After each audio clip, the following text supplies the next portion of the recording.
Luxor, le plaisir du confort. Telma, safidiko numéro 1 malagasy manolotra ho anao.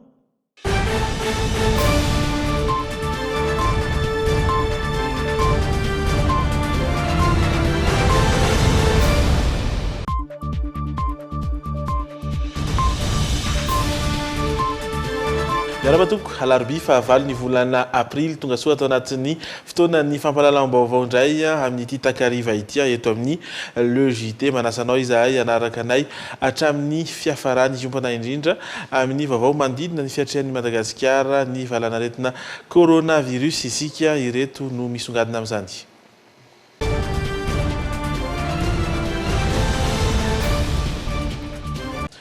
Nivoaka tamin'ny fiboana an-trano ny ao hoanina araka ny fanazavana voaray dia tsy misy ao antoerana intsony ny valanaretina coronavirus hoanina izay nipoiran'ity valanaretina ity mantsy tsy ny andrela nefa ny ponina fa avy hatrany dia nirohatra ny alan'ny tanàna ka nahitana fitohanana sy fiboanana ny eo anivon'ny fifamoivoizana tany antoerana ny taremarika maneran-tany nefa tsy mitsahatra ny miakatra isan'andro.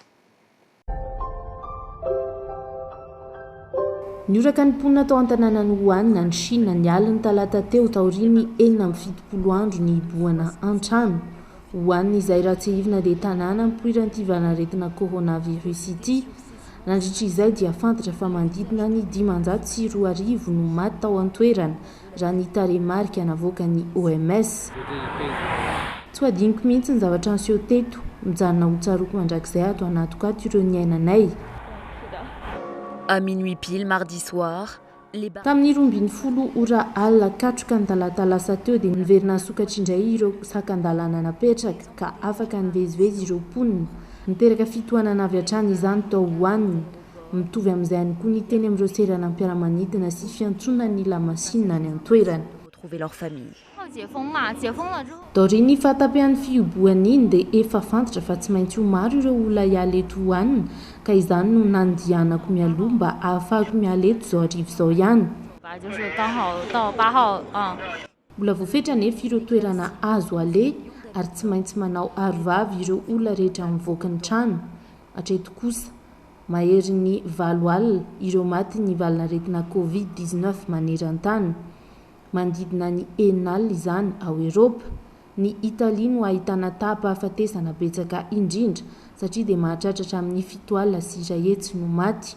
Manaraka azy avy eo i Espagne 4 sy 1 alina ary Etazonia kosa dia efa tafiakatra hatramin'ny 2 sy 1 alina. Araka ny taremarika farany voaray dia 4 sy 1 tapitrisa ireo fantatra fa mitondra ny valanaretina Covid-19 maneran-tany. Vaovao mahafinaritra ihany koa ity tanterana aminao ity mitombo ny isan'ireo vao marina fa sitrana noho ny coronavirus eto Madagasikara ny ampy 4 indray ny tranga hatramin'ny omaly ka lasa 12 zany ny antotanisa ofisialy io atoandro io. Mitombo ihany koa nefa ireo cas positif ny ampy 10 izy ireo ka 76 araka izany ny isa ofisialy amin'izao fotoana izao. Mamintina vaovao ity sary antsika aminao ity.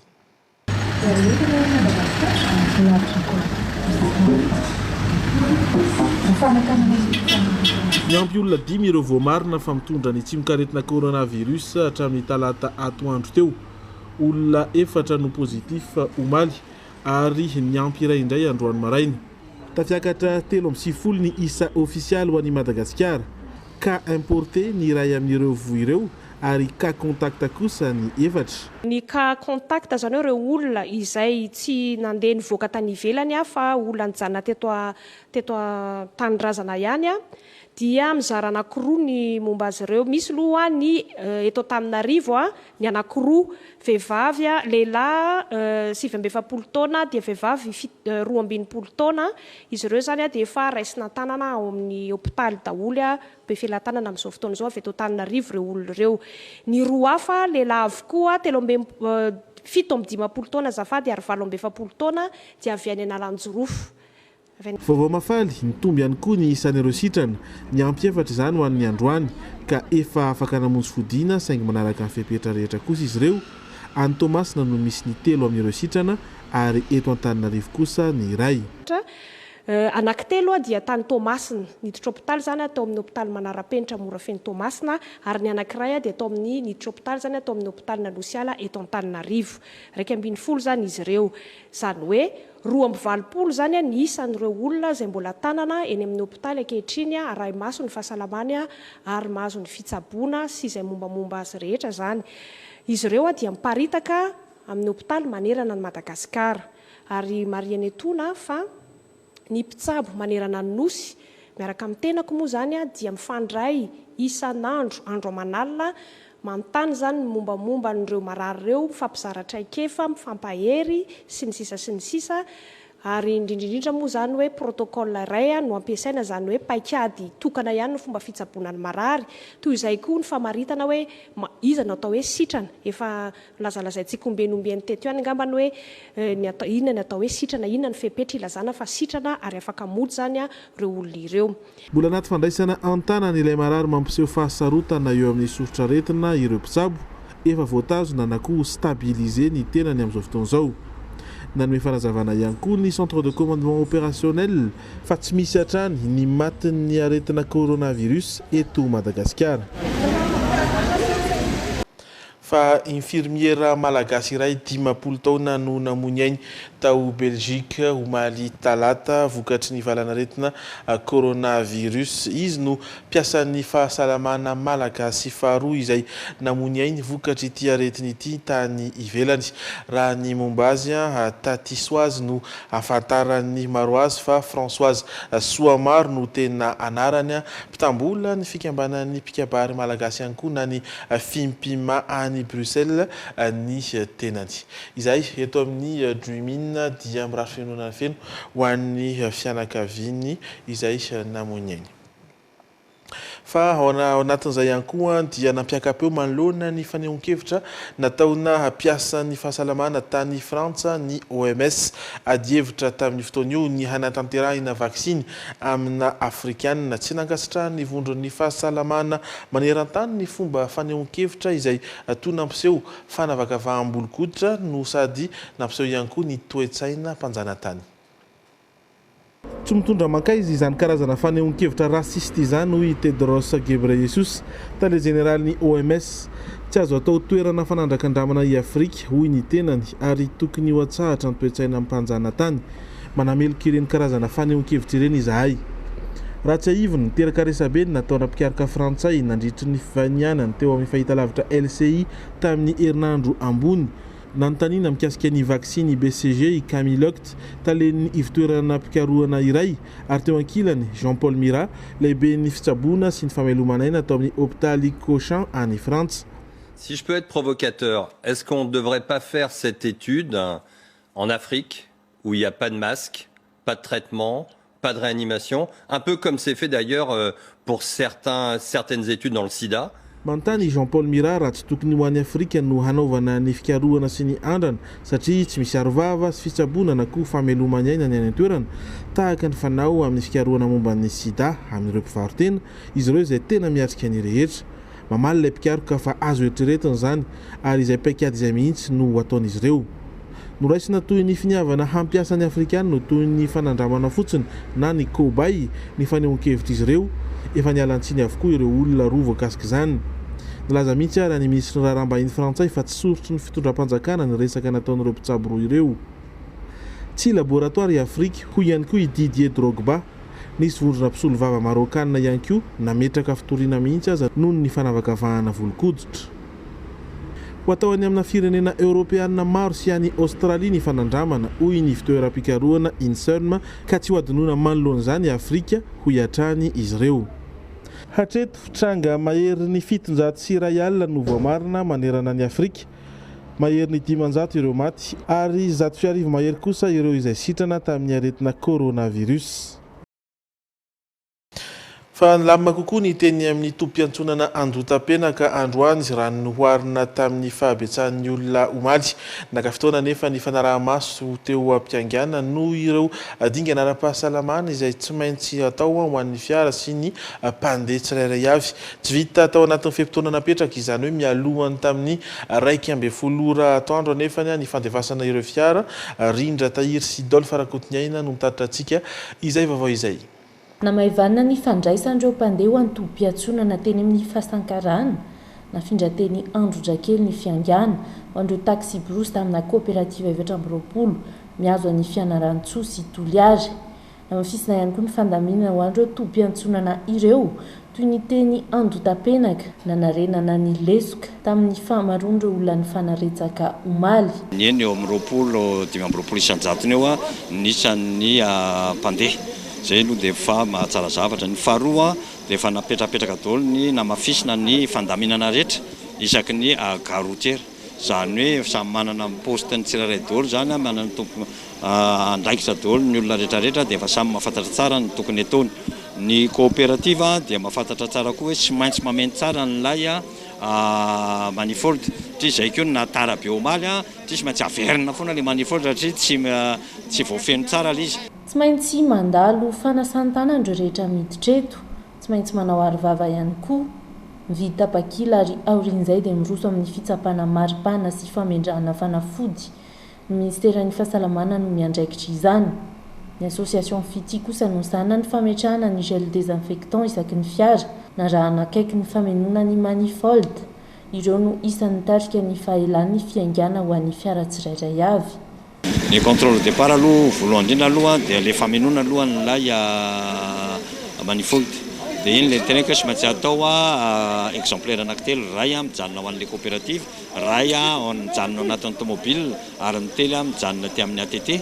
Mba azon'ny ATT zany rehefa avy eo manao ny statistique sy manaraka tsara ihany koa hoe iza nandeha tamin'ny fiara inona na nakaiza. Satria ilainy izay raha misy zavatra tetavana azy ao aoriana teo. Raha ho an'ny teto Andotapenaka manokana dia nanomboka tamin'ny 9 sy sasany maraina ny fandefasana fiara hivoaka ny vavahady. 520 isan-jaton'ny fiara tokony hanaingo maraina io no tafavoaka ny alohany tamin'ny 2:30 ora maraina. Voatery nalavaina ny fotoana na ahafahana nivoaka ny renivohitra satria dia nila fotoana ireo dingana tsy maintsy narahana ireo. Taoriny tamin'ny 2:30 ora kosa dia tsy nisy nahazo niditra intsony tao anatin'ny tompo-piantsonana ary naparitaky ny mpitandro ny filaminana ireo izay mbola nijorojoro tety ivelany. Ho tanana izao lamina vaovao izao ho an'ny rahampitso andro farany isokafan'ny zotra nasionaly. Fa nanahirana ireo mpandeha ny ainga omaly maraina ny fidirana ireo faritra nodiny omaly ariva. Anisan'ny nahitana fitohanana lava reny ny niditra tany Tomasina sy Mahajanga raha nitatra voaray. Tsy mahasakan'ireo olona iainga avy aty Antananarivo anefa izany betsaka ireo voatery nandeha an-tongotra lavitra hamonjena ny tobi-piantsonana ahafahana mandray ny fiara. Araka ity vaovao izay tateriny Rindra Tahiry sy Dolphe Rakotonyaina hatrany ity. Isan'ireo nitaraina ny mpandeha tamin'ireo andiany voalohany omaly ny fahalavan'ny fotoana nanaovana andia ny ainga teto Antananarivo noho ny fisian'ireo barrage sanitaire. 10 kilometatra ny fitohanan'ireo fiarakodia mialohan'ny idirana raha ho an'ny Toamasina manokana omaly ariva. Nitaraina an'ireo mpandeha ny tsy maintsy ny andrasana ora maromaro vokatry izay. Tsy mahasakan'ireo izay mikasa hamonjy fodiana nefa ny fahafantaran'ireo fandaminana miteraka fanohitohinana eny an-dalana ireo. Ity renim-pianakaviana ity izao tsy maintsy nandeha tongotra ny azo ny tompo-piantsonana satria mila mody antsoroany mandidy. Avany atosy nandeha tongotra miaraka zazakely miaraka nientambe. Manina nandeha ho any antsoroany mandidy Satria tamin'izay mipetraka dia mivadina ihany sy ny ray aman-dreniny rehetrarehetra sy ny havana ihany daholo. Voatery miandry ora maromaro ihany koa eto ny filaharana ividianana tapakila. Manginy fotsiny saran'izay saram-dalana izay satria dia niakatra avy telo eny noho ny mahazatra hoy izy ireo saingy tsy maintsy irosony satria tsy misy safidy hafa. Izay aloha maly efa teto taty dia be olona be mihitsiny dia lasa izay verina nody. Dia verina indray izay ianao dia mbola tratran'ilay filaharam-be ohatran'izao dia miandry eto izay mandra-palasa mody. Tamin'ny 3 maraina izay niala tany Andraisoro ho an'ny Tsiromandidy izay fa maty mamanainy nandehanana taty dia juste voalevo mamanay nisan'ilay confinement dia tsy afaka mivoaka tsy afaka nody izay dia zao vao hoe misokatra ny lalana vao andeha hody tokony mba misy mesure raisina zany amin'ilay izy fa mijaly be ilay madinika tena mijaly tena mijaly ehetra amin'ny teny maraina fa izay manomboka miala any dia miandry tomobile eto dia mbola zao foana nanazava nefa ny avy eo anivon'ny fitantanana ny tobi-piantsonana fa tsy tokony hisy mihitsy ny fampiakarana sarandalina ho avy telo eny saingy sarotra ny fanaraha-maso sy ny fifehezana ireo kooperativa noho ny toedra raha misy amin'izao fotoana. Sarandalana io mantsy tena manahirana. Voalohany aloha ny anay ho anay ampitantana ny tobi-piantsonana dia efa misy afisy be ao milaza fa zao ny frais. Dikan'izay zany tsy tokony hiovana io ny frais.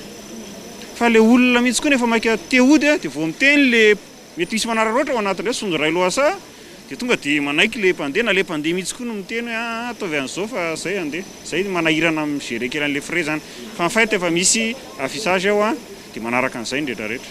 Raha ho an'ny mahajanga manokana ankoatra ny sakana ara-pahasalamana napetraka izay niteraka fitohana ihany koa dia niemotra tamin'ny fanapahan-keviny ireo tompon'andraikitra ny amin'ny faritra ny amin'ny saika nampandalovana fitokana monina ho an'ireo mpandeha nidina ny antoerana nanomboka omaly.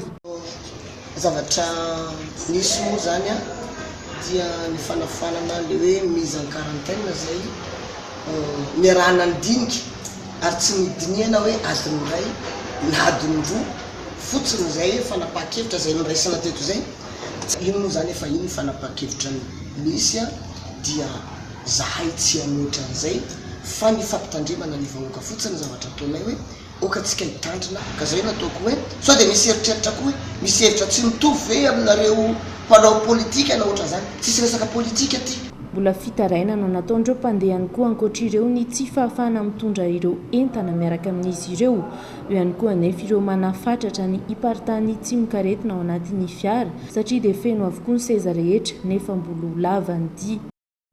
Mandidina izay fandraisana faipetra izay hatrany mitohy mandritra ny 10 andro ny fiboana an-trano ho an'i Madagasikara nandray faipetra entitra ny teo anivon'ny fiadidian'ny d'Antananarivo manoloana an'izay izay tsy fanaran-dalàna sy ny tsy firarahina ny fiboana izay ireo mpivarotra ny tena voakasika amin'ity faipetra noraisy fiadidiana Antananarivo renivohitra ity fa eo ihany koa ireo mpitondra fiara sy izay tsy mitsahatra ny mitombo mamintina izany Rodin Nomenjanary amin'ny sarin'ny Stéphane Rakotomalala. Rarana ny fivezivezen'ny olona na ny fiara na ny moto aoriany amin'ny 12 ora toandro raha tsy hoan'ireo izay nahazo alalana manokana ihany. Rarana miaraka amin'izay ihany koa ny fivezivezen'ny fiara izay tsy manaja ny elanelany iray metatra ho an'ny olona ao anatiny. Ny tsy fanarahan'ireo fitsipika ireo dia mitarika amin'ny fisintomana ny fahazon-dalana mitondra fiara sy ny fampiarana ny sazy izay voalaza ao anatin'ny lalàna feno fihiboana. Fa teo ankilan'izay ihany koa voarara ny fisokafan'ireo tsena rehetra toy ny tsena kely, ireo mpanjara entam-barotra momba ny entana ilaina amin'ny fiainana andavanandro, ireo tsena lehibe, ireo tsena pokotany sy ny tsena kominaly aoriany amin'ny 12 ora atoandro. Tsy azo atao ihany koa ny fivarotana hani-masaka eny an-dalambe. Miteraka fanagiazana ny entam-barotra sy fanakatonana ny tsena iray manontolo mihitsy mandritra ny vanim-potoanan'ny fihiboana ny tsy fanarahana ireo. Tsy mahazo misokatra ihany koa ireo toerana miteraka fivorovoriana toy ny toeram-pisakafoana sy ny toeram-pilanonana maro isan-karazany miaraka amin'ireo toeram-pisotroana. Ireo karazana fivoriana ankalamanjana sy anaty trano na fitangorongoronana an-dalambe na anaty tanàna dia voarara ihany koa. Ny fandikan'ireo izay voalaza an'ity didim-pitondrana ity dia mitarika avy hatrany amin'ny fandravana ny fivorovoriana an-dalambe rehetra arahana fampodiana ireo olona mba hiboka an-trano ankoatra ny fampiarana azy raha ny fampitam-baovao avy amin'ny komina Antananarivo renivohitra. Ny sehatry ny tokarena no anisany voakitika indrindra amin'ny fianaky ny coronavirus mamelona ahiahy ho an'ny kontinanta afrikana izany. Eto Madagasikara dia miendanja hatrany amin'ny 500 isan-jato anoano ny orinasa amin'izao fotoana izao namelabelatra drafitra amin'ny fomba ampiroboroboana ny sehatry ny tokarena aorian'ny krizin'ny fahasalamana ny fitondram-panjakana malagasy. Manohana ny sehatra tsy miankina ny fitondram-panjakana namelabelatra ny drafitra miporoboroboana ny sehatra ny toe-karena aorian'ny krizy ara-pahasalamana ny ministeran'ny indostria sy ny varotra niaraka tamin'ny ministeran'ny toe-karena sy ny tetibola ho apetraka tsy ela ny drafim-panarenana ny toe-karena ary tsy maintsy hikaroka fahamatsim-bola avy any ivelany ny firenena araka ny fanazavana voaray. Ny voalohany indrindra aloha ny ahafahana mametraka ny plan de sauvegarde de l'économie izany hoe ahoana ny tazomana aloha nefa misy sy rahantsika izany miasa ao anatin'izay ary ny manaraka dia ny antsoina hoe plan de relance de l'économie izany hoe tafiditra ao anatin'izay ihany koa fitsinjovana no avy ka ny tanjona zany ao aorianan'izay fametrahana ny plan de mitigation izay na mitigation moa raha ny fahalalantsika anazy zany dia ahoana ny anenana ny fiantraikan'ny zavatra anankiray izay ny dikany hoe mitigation ka izay no ametrahana zany zao exercice zao izay ngeza be ary voalohany eto amin'ny tantarany ny firenena. Voakasika mivantana amin'ity krizy ity avokoa ireo sehatra ara-toe-karena rehetra mihendanja hatrany amin'ny 500 ireo orinasa amin'izao fotoana izao. Miezaka manao izay mety izy ireo saingy niteraka fiakaran'ny fandaniana mihoatra ny vola miditra ny fepetra noraisin'ny fanjakana hiatrehana ny coronavirus. Tsy maintsy hitaly isika rehefa natomboka izany asa izany ny fomba rehetra mba ahafahantsika manana ny financement avy any ivelany indrindra izay ahafahantsika manohana ny sehatra tsy miankina ny fanjakana fa indrindra ny orinasa madinika sy salatsalany ary ireo rehetra izay misehatra eo amin'ny fizahan-tany ohatra anatin'izany ny hotely ny agence de voyage fa eo ihany koa nefa ny sehatra ny fitanterana. Fantarareo fa ny filoham-pirenena dia efa nanome ny toromarika samihafa ahafahana manohana an'ireo rehetra mpisehatra amin'izany sektora izay mitandrisaiko tao. Efa misy ny vinavina ankehitriny ahafahana mijery hoe hatreto mety ho mobilisentsika raha atao amin'ny teny frantsay eo anivon'ny Fonds monétaire international miaraka amin'ny banky iraisam-pirenena miaraka amin'ny banky afrikanina ho an'ny fampandrosoana rehefa tafapetraka soamantsara lay plan de mitigation izay nresahana anio ary amin'ny herinandro ihany angamba dia efa mety ho fantapatatra ihany ny ilaitsika amin'ny lafiny ara-bola ahafahana manohana ny secteur privé. Tsy maintsy isy araka izany ny fifampiresahana amin'ireo famatsy vola tahaka ny FMI, ny banky iraisam-pirenena na ny banky afrikanina ho an'ny fampandrosoana afaka entina manantena fiara-miasa akaiky ho amin'ny manaraka sady ny efa namatsiany FMI vola 5.70 tapitrisa dolara hiatrehana ny coronavirus eto Madagasikara. Mbola ohatra iray amin'izay fatiantoky ny sehatra tsy miankina izay mahatsiaro matiantoka ireo mpivarotra hatramin'ny namerana ny tsena isaky ny amin'ny 12 ora atoandro. Voatery ariana fotsiny ireo entana mora simba rehefa tsy lany ny teny tsena vitsivitsy miasa rojo ravaka sy anjarakotony rainy milaza ho matahotra coronavirus ireo mpivarotra saingy aleon'izy ireo mivoaka ny trano ihany mitady vola. Tsy hiatra kosa ankelan'izay fa isaky ny mitatao vovonana dia hatazana mitety ireo faritra mbola be olona ny mpitandro filaminana mampatsia ny amin'ny tokony hijanonana any an-trano.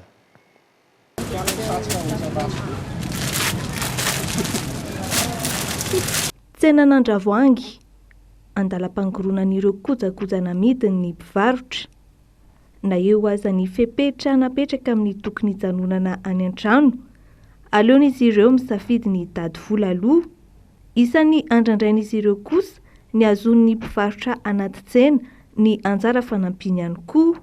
Tsy maintsy mivarotra izay satria sarotra be zany eo amin'ny fiainana ny hoe tsy tady mihitsy amin'ny maha-olombelona tsy maintsy matahotra fa tanjona fotsiny zany atsainay le fepetra hoe manasa tanana manao kasibosy izay zao nanoratra anarana fanampiana hatramin'izao mbola tsy tonga tsy alohanay hoe mivarotra aty aloha dia mba mihinan-kanina sa matinonao ihany zay tsy mitovy ihany. Zara raha ny antsasaky ny vokatra amidin'ireo mpivarotra no lafo mandra-pahatonga ny amin'ny 12 ora atoandro fotoana voafetra taperany tsena pokotany. Misy amin'ireo entana sisa tsy lafo arak'izany no voatery aripotsiny indrindra ireo vokatra mora simba sy sarotra tehirizina mitaraina noho ny fatiantoka aterak'izay ireo mpivarotra. Fiasana ety aminay aty atoany vao mandeha maskarena manetsy nefa ny lafo 10,000 nenay nentanay entana mora simba tsisy fribotsony amin'ny prix manay patron tsy manaiky fa patron tsy manaiky fa versement tsy maintsy versement foana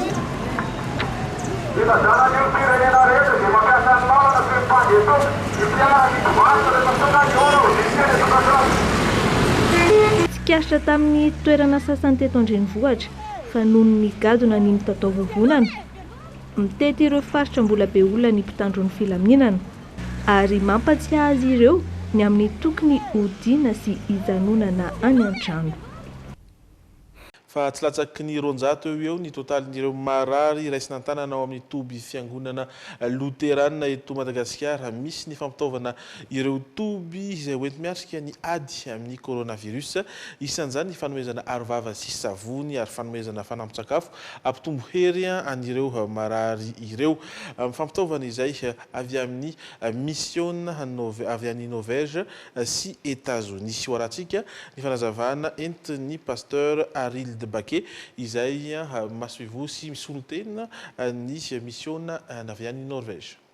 Zava-dehibe ho anay ny manentana ny havana any Norvège sy États-Unis amin'ny fanampiana ny toby sy ny hopitaly ary ny toeram-pisaboana rehetra ao amin'ny fiangonana loterana malagasy.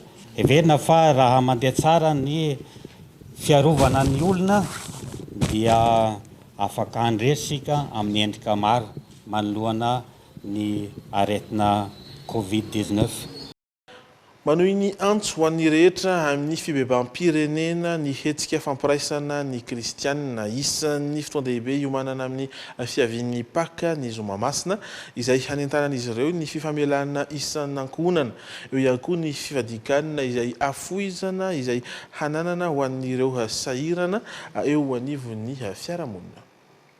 Ny fifadikanana sy ny fahafoizana izay hananana ho an'ireo mahantra sy sahirana eo amin'ny fiarahamonina miompana amin'io ny fanentanana ny hetsika fampiraisana ny kristianina hoety manamarika ny zoma masina manoloana ny amiana ara-pahasalamana ateraky ny coronavirus.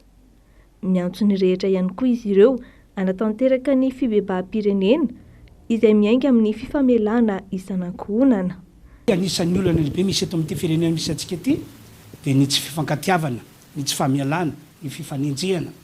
Ary zany dia mila sorohana ary atomboka amin'ny alalany fianakaviana zany zao satria fianakaviana efa miomboka ao an-trano tsisy vokin-trano. Fiaraha-miombom-bavaka, fifampizarana, fiainana ny fandresena vokatry ny Paska, miompana amin'ireo ny FDB voizy ny hetsika fampiraisana ny kristianina. Paska fandresena raha teo no lohahevitry ny fifanentanana. Paska fandresena ny areti-mandringana, paska fandresena ny ady sy ny zavatra mandripaka amin'ny fiainana zanak'olombelona, paska fandresena ny korontana sy ny tsy fisian'ny fianakaviana matotra intsony. Mariana fa natomboka tamin'ny 7 Martsa ny fifanentanana tariny hetsika fampiraisana ny kristianina ary mifarana amin'ny alahadin'ny Paska ho avy izao. Sotranao naraka ny logité hatramin'ny farany iny sariny ihany koa no entsika mamarana ny fotoana amin'ity takariva ity. Mbola mitohy hatrany ny fandarana eto amin'ny Juimina fahita lavitra izay ankafizinao izay kosa dia mametraka veloma mandrapitafa ho an'ny rampitso indray veloma tena.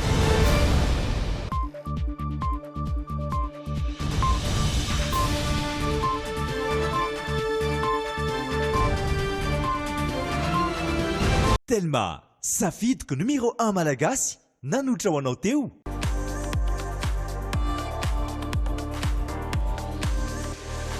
Luxor, le plaisir du confort.